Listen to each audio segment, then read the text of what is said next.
험담 한마디에 목숨을 잃은 여종 보롬이. 1465년 11월 하순날 동대문 성곽 밖은 더 음산했는데 인근의 빈터에서 30대 초반의 여인과 아직 소년티를 벗지 못한 사내 아이를 4명의 장정이 둘러싸고 있었습니다. 이들을 이끄는 상전인 듯한 젊은 사내가 한 발짝 앞으로 나서며 여인에게 거칠게 내뱉었습니다. 내년이 종년 주제의 상전 알기를 내 동기간보다 더 가벼이 여겼겠다. 동기간이라도 그런 험담을 하면 벌을 받아야 한다. 하물며 윗사람을 능멸한 바에야 말해 무엇하겠느냐. 애초에 상전을 욕할 때는 이만한 일은 각오했을 터 내 오늘 반상에 얘가 뭔지를 일러주마. 말을 끝내자 사내는 여인을 언덕 쪽으로 힘껏 밀쳤는데 기우뚱거리던 몸을 겨우 세우며 멈춰선 여인의 얼굴은 이미 파랗게 질려 있었습니다. 다리를 가눌 새도 없이 사내와 장정들이 더 가까이 에워쌌는데 이들은 참판을 지낸 조씨 집안의 젊은 주인과 종들이었으며 여인은 그 집안의 몸종인 보롬이었고 사내 아이는 보롬이의 아들이었습니다. 무서움에 떨고 있으면서도 보롬이는 이 사태가 아직 믿기지 않는 눈치였는데 화가 치밀어 내뱉은 한마디 험담이 목숨까지 내놓아야 하는 사태를 불러왔다는 사실에 어리둥절하고 있었습니다. 보롬이는 4일 전 막내 자식을 병으로 잃었는데 어린 나이지만 야사내라도 묻어주고 마음도 추스를 겸 휴가를 청했지만 안주인은 이런 지하에 거절했습니다. 수족이 되어 20년 가까이 안주인을 모셔왔건만 자식의 넋을 위로할 기회조차 주지 않았던 것으로 자식을 살리지 못했다며 책망하던 보롬이는 자괴감을 안주인에 대한 험담으로 풀어버렸습니다.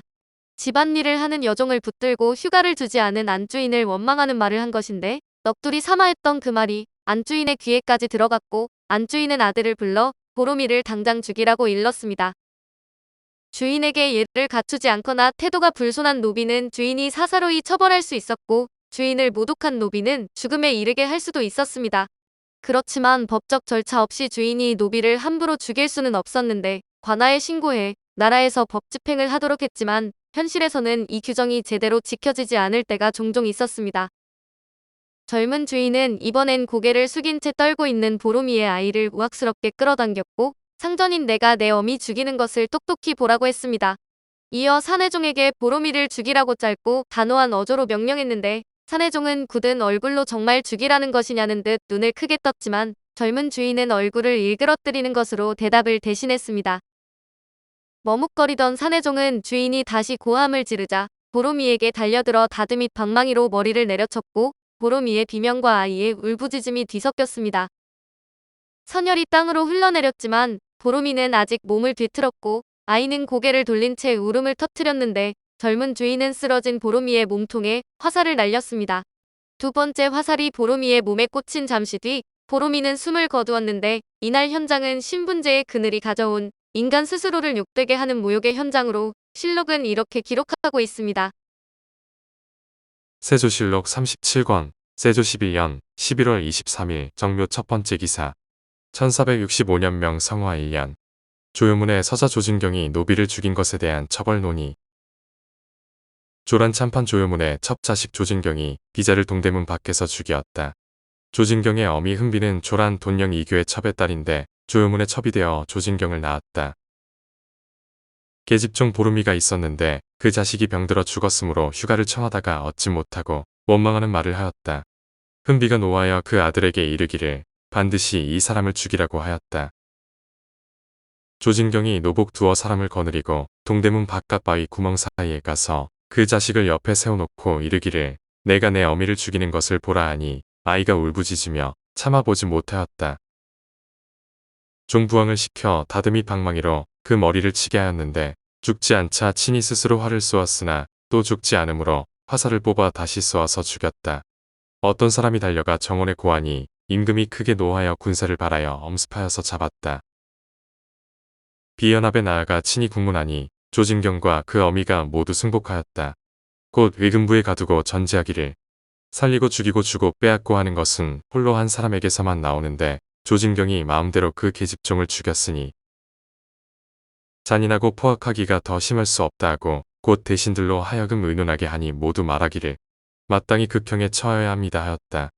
노사시는 홀로 말하기를 주인이 마음대로 노비를 죽인 것은 율문에 죽인다는 조문이 없습니다. 만일 이 사람을 죽이면 노비로서 주인을 배반하는 자가 모두 구실로 삼을 것입니다 하였다. 임금이 보름이의 자식을 불쌍히 여기어 의복을 내려주었다. 사건을 일으킨 훈비는 돈령 이교의 딸로 돈령 이교는 왕실 친척이라서 별 어려움 없는 어린 시절을 보냈지만 어머니가 첩인 서녀였습니다. 훈비는 용모가 빼어나 계유정난의 공신으로 참판을 지낸 조효문의 첩이 되어 아들까지 낳고 살았지만 남편 조효문이 죽으면서 사정이 완전히 달라지게 되었습니다. 본처 집안에서 철저하게 무시를 당한 것인데 그러던 중에 이 사단이 난 것으로 아마 여종마저 자신을 무시한다고 생각해 분노가 하늘을 찌른 것으로 보여집니다.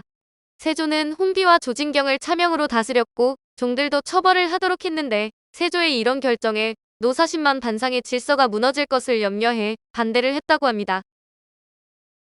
세조실록 37권 세조 11년 12월 1일 갑술 두 번째 기사 1465년명 성화 1년 의금부의 조진경 모자를 능지처사하고 그 종들도 처벌하도록 하다. 의금부에 전치하기를 조진경 모자가 사람을 도성 밑에서 죽이고는 조금도 숨기거나 덮는 것이 없이 흉기를 버젓이 버려두었으며 심지어 자식을 증인 세우고 어미를 죽이었으니 고금에 크게 악한 것이 이보다 더할 수 없다. 조진경은 능지처사하고 그 어미 훈비는 처참하고 아울러 가산을 적몰하여 모의에 참여하여 금하지 않고 먼저 하수한 종 부왕은 장 100대에 유삼철 1호하고 속을 받은 뒤에 제조관노에 영속하고 따라다니며 금하지 않고 하수한 종 금음진 길생은 장 100대에 유삼철 1호하고 속을 받은 뒤에 각각 사는 의배종으로 속하게 하라 하였다. 오늘은 험담 한마디에 목숨을 잃은 여종 보름이 이야기였습니다.